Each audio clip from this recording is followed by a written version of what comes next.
Pourquoi les traders de Wall Street forçaient à fond sur la poudre blanche? Première chose, c'est vachement un truc de contexte. Je prends la restauration ici en France, même dans d'autres pays.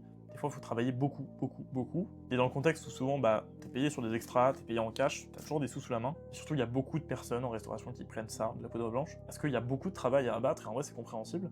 Il y a un truc de contexte qui fait que t'es souvent poussé à en prendre. Le trading, c'est pareil. À Wall Street, c'était pareil. Du moins, c'était, parce que là, aujourd'hui, 80% des salles de marché sont remplies par des algorithmes. Mais à l'époque où il y avait beaucoup, beaucoup de traders là-bas, en fait, tout le monde, littéralement, était sous.